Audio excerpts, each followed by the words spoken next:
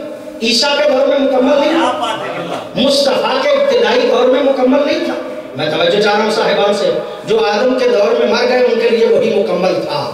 کیا بات ہے، سبحان اللہ سبحان اللہ۔ جو نوح کے دور میں مر گئے ان کے لیے وہی مکمل تھا، جو ابراہیم کے دور میں مر گئے ان کے لیے وہی مکمل تھا، جو موسیٰ کے دور میں مر گئے ان کے لیے وہی مکمل تھا، جو عیسیٰ کے دور میں مر گئے ان کے لیے وہی مکمل تھا، جو مصطفیٰ کی مکی زندگی میں مر گئے ان کے لیے وہی مکمل تھا، جو مصطفیٰ پہ ایمان لے کے بدر میں مر گئے ان کے لیے وہی مکمل تھا، جو احد میں مر گئے ان کے لیے وہی مکمل تھا، جو خندق میں مر گئے ان کے لیے وہی مکمل تھا، جو خیبر میں مر گئے ان کے لیے وہی مکمل تھا۔ توجہ چاہ رہا ہوں، جو ساری زندگی بچتے بچاتے غدیر تک پہنچے، ساری زندگی بچتے بچاتے غدیر تک پہنچے، ان کے لیے مکمل نہیں جب تک علی کی ولایت کا اقرار۔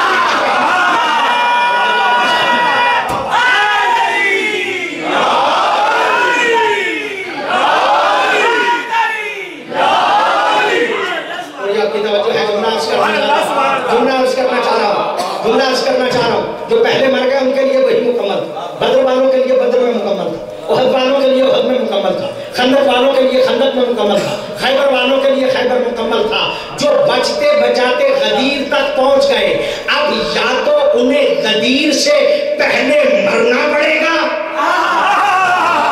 یا غدیر سے پہلے مرنا پڑے گا، یا غدیر کے بعد علی کی ولایت کا اقرار کرنا پڑے گا۔ اس لیے کہ غدیر میں علی کی ولایت کے بغیر دین مکمل نہیں ہوتا۔ الیوم اکملت لکم دینکم واتممت علیکم نعمتی ورضیت لکم الاسلام دین۔ آج نعمتیں مکمل ہو گئی، آج دین رضی اللہ بن گیا۔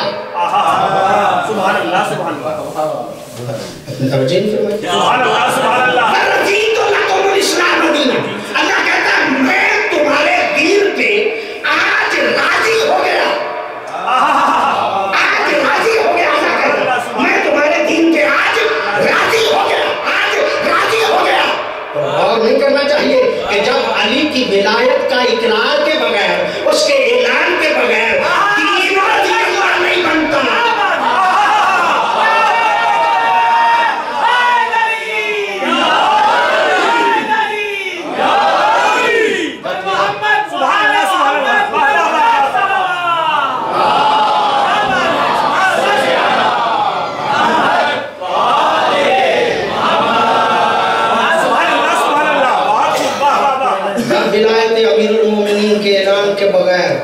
دین رضی اللہ نہیں بنتا، کوئی بندہ رضی اللہ کیسے بن سکتا؟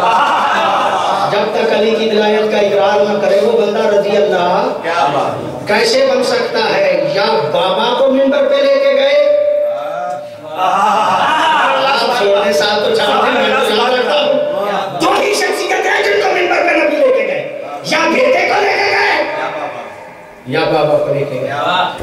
اور جب بیٹے کو لے کے گئے نا منبر پہ تو بٹھا کے کہا ھذا حسین فارفوہ، یہ حسین ہے، اسے اچھی طرح سے پہچان دو۔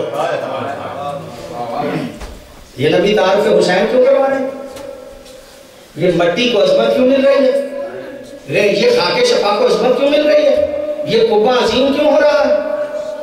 یہ گہوارہ عظیم کیوں ہو رہا ہے؟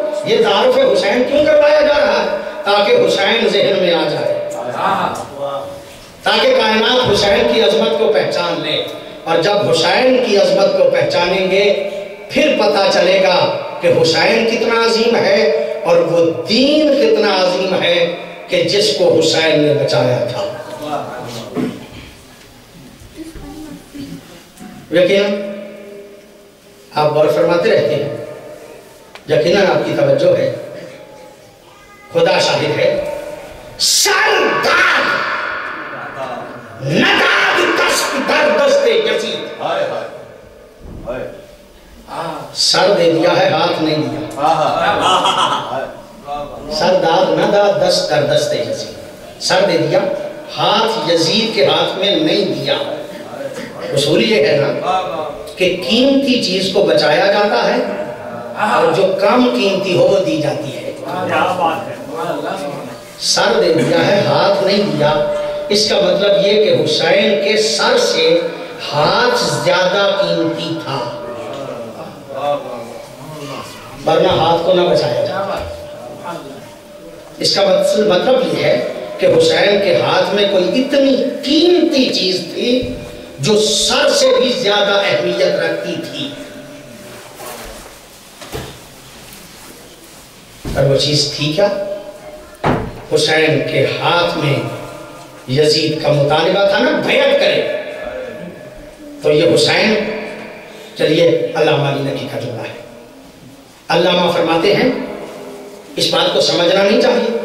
یہ تو کہا جاتا ہے کہ حسین نے انکار کیوں کیا، یہ کہا جاتا ہے کہ مولا حسین نے یزید کی بیعت سے انکار کیوں کیا۔ بات تو اور بھی بڑھ سکتی ہے کہ میں یہیں پہ رک کے کہنا چاہ رہا ہوں، حسین نے اتنا انکار کیوں کیا، یہ تو کہا جاتا ہے۔ یہ کوئی نہیں کہتا، سوچتا نہیں کہ یزید نے اصرار کیوں کیا۔ کیا بات ہے، سبحان اللہ سبحان اللہ۔ یزید اور بھی تو لوگ تھے نا، جتنا بیعت کے لیے حسین پہ اصرار ہوا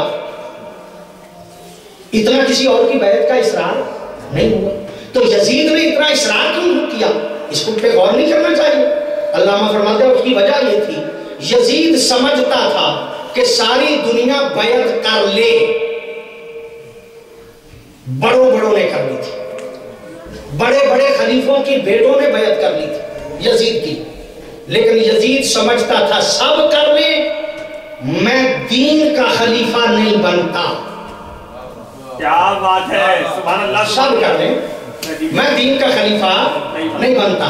یعنی یزید سمجھتا تھا کہ حسین کتنا عظیم ہے، حسین نہیں سمجھتا تھا کہ حسین کتنا عظیم ہے۔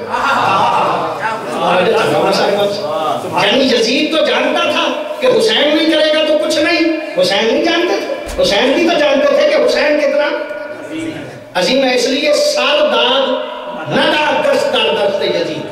حسین جانتے تھے یہ میری بیعت نہیں، یہ حسن کی بیعت ہے،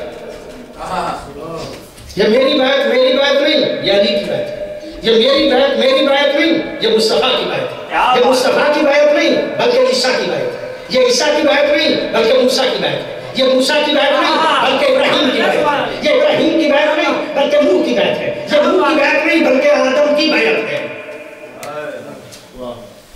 حسین کے ہاتھ میں 1,24,000 انبیاء کی محنت تھی حسین کے ہاتھ میں۔ کیا بات ہے، سبحان اللہ۔ حسین کیوں نہیں دیتے تھے ہاتھ؟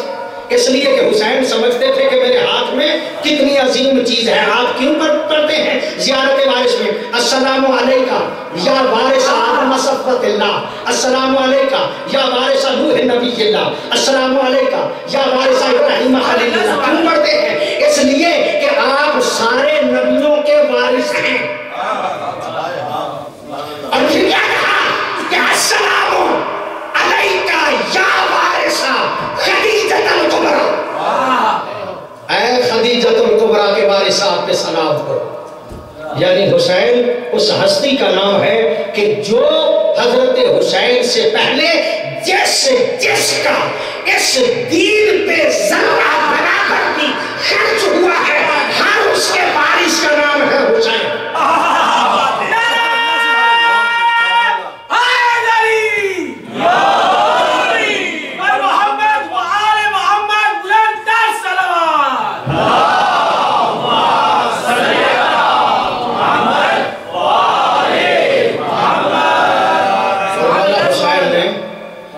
حسین نے ہاتھ نہ دے کے سر دے دیا، ہاتھ یزید کے ہاتھ میں نہیں دیا تاکہ دین کے تحفظ اور پہنچانے والے جتنے بھی تھے ان سب کی محنت کو بچا لیا ہے کربلا میں۔ اسی لیے کائنات کو حسین کی طرف متوجہ کیا گیا۔ اگر دنیا حسین کو پہچان لے دین سمجھ میں آ جاتا ہے۔ مجھے بہت کچھ یہیں پہ رک کے عرض کرنا تھا اور پھر انشاءاللہ آئندہ مجالس میں ان باتوں کو عرض بھی کروں گا، خدا شاہد ہے، اگر ہم پہچان لیتے حسین کو، دنیا جان لیتی عظمت حسین کو، زہرا زادیاں بازاروں میں نہ جاتی۔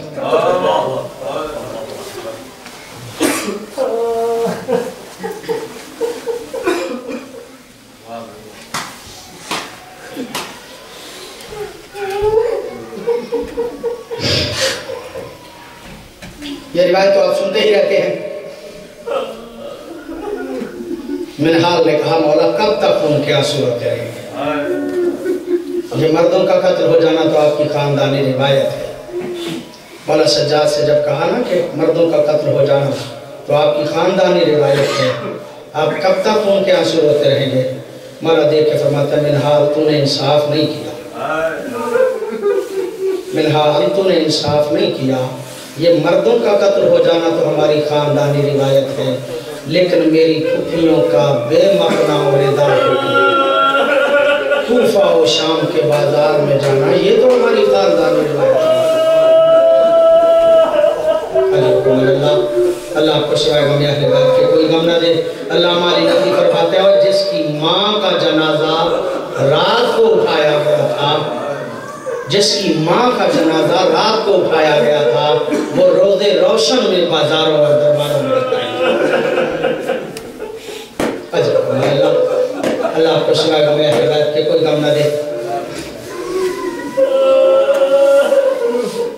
واقعہ کربلا کے بعد مولا سجاد عام طور پہ بازاروں میں جایا ہی نہیں کرتے تھے، گلیوں اور بازاروں میں جایا نہیں کرتے تھے، لیکن اگر کبھی کسی بازار میں سے گزرتے نا اور وہ بازار قصابوں کا بازار ہوتا، قصابوں کی نظر مولا پہ پڑ جاتی، اگر کسی جانور کو ذبح کرنا چاہتے تھے چھوڑ دیا کرتے تھے۔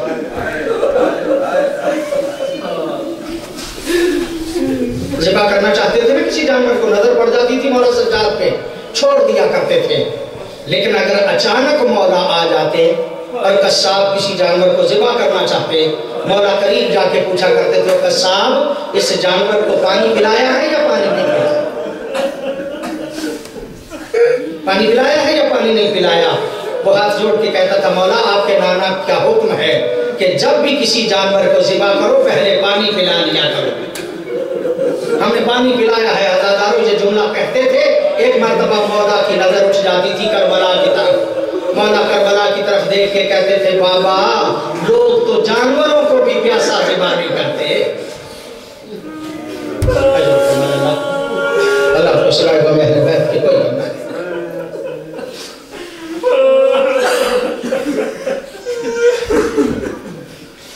مولا سجاد کی امامت کا پہلا مسئلہ مولا کی پھوپھی نے پوچھا ہے، اور پہلا مسئلہ مولا سجاد کی امامت کا پوچھا ہے مخدومہ زینب نے ایک جلتے ہوئے خیمے میں۔ پڑھتے ہیں علماء و ذاکرین کہ زہرا زادیوں کے خیمے کو آگ لگتی تھی، بیویاں دوسرے خیمے میں چلی جاتی تھی، دوسرے خیمے کو آگ لگتی تھی، بیویاں تیسرے خیمے میں چلی جاتی تھی۔ لیکن جو علماء تحقیق سے پڑھتے ہیں نا وہ کہتے ہیں زہرا زادیوں کے خیموں کو ایک ایک کر کے آگ نہیں لگی، بلکہ زہرا زادیوں کے خیموں کو ہر طرف سے آگ لگی، اور جب ہر طرف سے آگ لگ گئی نا ایک جلتے ہوئے خیمے سے ایک معظمہ جلتے ہوئے خیمے میں گئی اور وقت کے امام کی تلیاں مل کے کہا او بیٹا سجاد تو وقت کا امام ہے، بتا جل کے مر جائیں یا خیموں سے باہر نکل جائیں۔ سیدو غیر سیدو عزادارو جب کہا نا بیٹا سجاد تو وقت کا امام ہے، بتا جل کے مر جائیں یا خیموں سے باہر نکل جائیں، میرے امام دیکھ کے کہتے ہیں لے کننا بالفرار پھوپھی اماں آپ پہ واجب ہے کہ خیموں سے باہر نکل جاؤ۔ زیدی صاحب کا جملہ ہے، زیدی صاحب کہا کرتے تھے عالمہ غیر معلمہ بی بی کو مسئلے کا پتہ نہیں تھا، مخدومہ زینب کو مسئلے کا پتہ نہیں تھا کہ خیمے میں جل کے مرنا جائز نہیں، یہ پوچھا کیوں؟ زیدی صاحب کہا کرتے تھے اس کی وجہ تھی مخدومہ اس لیے پوچھ رہی تھی بیٹے سے، سجاد مولا سے، اس لیے کہ وقت کا امام ہے، ہو سکتا ہے زینب کو مرنے کی اجازت دے دے، زینب خیمے میں مر جائے لیکن باہر آ جائے۔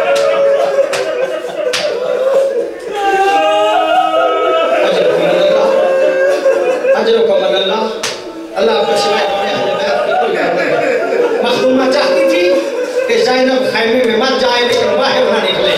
حضرت جب مولا نے کہا نا دیکھنا بالفعل تم پہ واجب ہے کہ خیموں سے باہر نکل جاؤ، میری مخدومہ دیکھ کے کہتی ہے بیٹا سجاد تو وقت کا امام ہے، تیرا حکم نہیں ٹال سکتی، لیکن پہلے پھوپھی کی حالت تو دے۔ عزادارو اب جو دیکھا نا کہ پھوپھی کے سر پہ چادر نہیں، مجھے معاف فرمائیے گا، علماء کہتے ہیں کربلا کی خاک اٹھا کے سجاد نے مخدومہ کا پردہ بنایا اور پردہ بنا کے کہا علیکن بالفعل تم پہ واجب ہے کہ خیموں سے باہر نکل، تم سے واجب ہے، تم پہ واجب ہے کہ خیموں سے باہر نکل جاؤ۔ عزادارو جاؤ علماء سے پوچھو، زہرا دادیاں نکل گئی، زہرا دادیاں خیموں سے نکل گئی، صحیح روایت کے لفظ پڑھ رہا ہوں، جب کہنا علیکن بالفعل تم پہ واجب ہے کہ خیموں سے باہر نکل جاؤ، زہرا دادیاں منتشر ہو کے نہیں نکلی، جب نکلی ہے تو حالت یہ تھی کہ ہر بی بی کا سر اگلی بی بی کی بغل میں تھا، ہر بی بی کا سر اگلی بی بی کی بغل میں تھا، جو آگے آگے تھی نا وہ سفید بالوں والی فضا تھی، جو سب سے آخر پہ تھی وہ زینب تھی، زینب چاہتی تھی کہ میرا پردہ بچ جائے۔ اجرکم اللہ، اجرکم اللہ، اللہ آپ کو سوائے غم اہل بیت کے کوئی غم نہ دے، اللہ آپ کو سوائے غم اہل بیت کے کوئی غم نہ دے۔ اجرکم اللہ، اجرکم اللہ، اللہ آپ کو سوائے غم اہل بیت کے کوئی غم نہ دے۔ عزادارو اس انداز میں زہرا دادیاں جب باہر نکلی ہیں نا، جب آدھی رات ہوئی مخدومہ نے دیکھا چند سہمے ہوئے بچے ہیں، چند ڈری ہوئی بیویاں ہیں، مخدومہ کی نظر بچوں پہ پڑی، بیویوں پہ پڑی، مخدومہ کے ذہن میں خیال آیا کہ اگر یہی حالت رہی بچوں کی اور بیویوں کی، میں اسے کوفہ و شام، انہیں کوفہ و شام لے کے کیسے جاؤں گی؟ یہ خیال دل میں آیا، گئی ہیں، بچوں کو اکٹھا کیا ہے، بیویوں کو اکٹھا کیا ہے، کربلا کے ٹیلے پہ بٹھایا ہے اور ٹیلے پہ بٹھا کے کہا بیویوں بچوں پریشان نہ ہونا، کیا ہوا جو عباس نہیں رہے؟ اور بیویوں بچوں پریشان نہ ہونا، کیا ہوا جو عباس نہیں رہے؟ آج کے بعد زینب تمہاری محافظ ہے، آج کے بعد زینب تمہاری محافظ ہے۔ عزادارو یہ جملہ کہہ کے بچوں کو بٹھایا، بیویوں کو بٹھایا اور ایک جلے ہوئے خیمے کی چوک کو لیا اور میری مخدومہ نے پہرا دینا شروع کیا۔ پہرا دیتے ہوئے جو پہلا جملہ کہا نا، مخدومہ فرماتی ہے الحافظ والحفیظ، الحافظ والحفیظ۔ عزادارو الحافظ والحفیظ کی آواز کا بلند ہونا تھا، کیا دیکھا کہ ایک گھوڑا سوار آ گیا، کیا دیکھا کہ گھوڑا سوار آ گیا، جب گھوڑے سوار کو آتے ہوئے دیکھا نا، میری مخدومہ آگے بڑھی، آگے بڑھ کے کہہ دیا گھوڑے سوار اگر لوٹنا چاہتا ہے صبح آنا، اگر لوٹنا چاہتا ہے صبح آنا، ہم زہرا دادیاں ہیں، ہمارے قریب نہ آنا۔ اجرکم اللہ، اجرکم